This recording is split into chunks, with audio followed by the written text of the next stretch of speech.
The sub 25,000 rupee smartphone segment right now is currently the least crowded.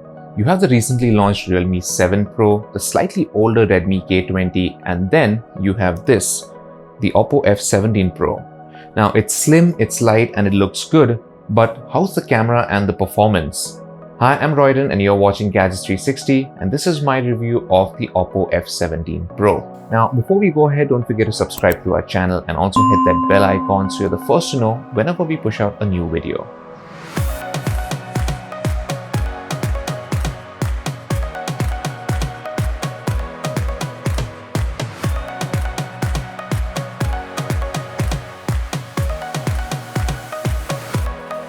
I wouldn't be surprised if a lot of people buy the Oppo F17 Pro solely for its design. The frame and the back panel are built from plastic. It looks delicate at first, but this phone still feels quite rugged. Now, the magic blue color that I have looks great under sunlight, and you can see hints of purple along the edges too. It's also incredibly comfortable to use for long periods, be it gaming or texting.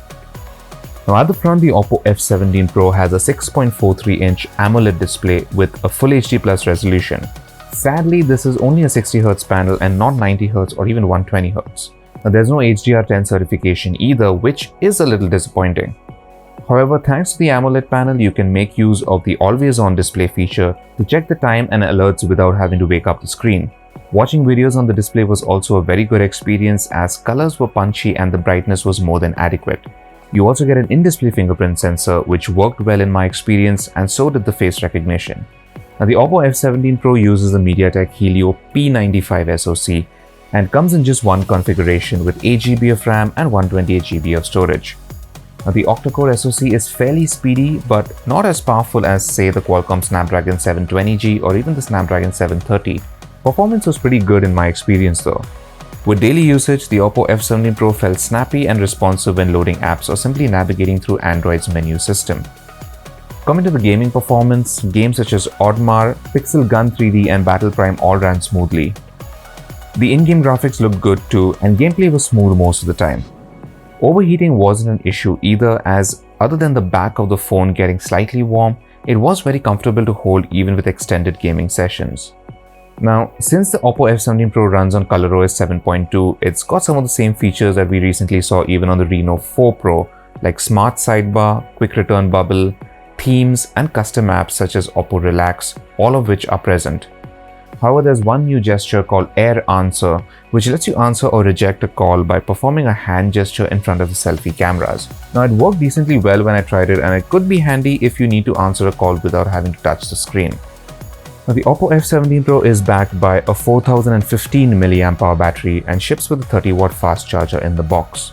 The battery lasted for a day and a half on medium to light usage on average, and the 30-watt charger does a pretty good job of charging the phone quickly too.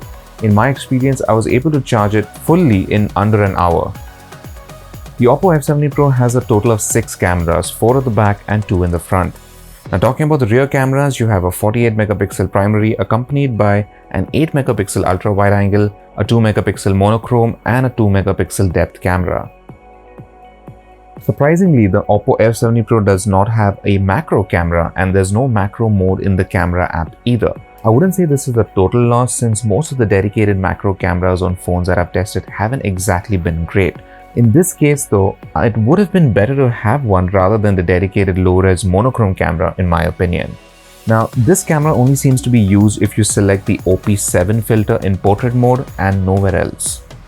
In daylight, the primary Samsung GM1 sensor captured sharp and well-detailed 12-megapixel binned images. Exposure and colors were also handled very well without any unwanted boost in saturation.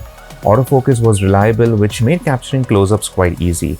The ultra-wide-angle camera captured shots with equally good exposures, even though details were a bit soft. A portrait mode worked well, correctly blurring out the correct areas behind me in most instances. The level of background blur can also be adjusted before you take the shot. Low-light images were not bad, but details were visibly weaker once I magnified them. Dark patches like the sky also had a bit of grain. Now, night mode helps fix the noise and exposure, but details don't improve too much. However, I did have better luck with close-ups, which display slightly better details in night mode compared to without it. Now, in the front, there's a 16-megapixel primary selfie camera and a 2-megapixel depth camera. The main front camera captured decent-looking selfies under good light. Facial details were good and skin tones generally look natural. Portrait mode for selfies didn't deliver the most pleasing results, but it's there if you need to use it.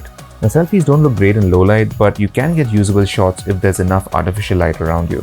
Now coming to videos, you can shoot up to 4K resolution on the Oppo F17 Pro, but sadly without any stabilization. I also found colors to be quite off when shooting at this resolution. Videos are stabilized at 1080p, but the quality is a bit weaker. You can also shoot video using the ultra-wide-angle camera, but only at 1080p, and you do need to switch to this camera before you begin shooting. The quality is below average and there's no stabilization. Image quality in low light is not great either, even if you're using the primary camera. So, should you buy the Oppo F17 Pro? The Oppo F17 Pro is a very likable phone, mostly because of how slim and light it is.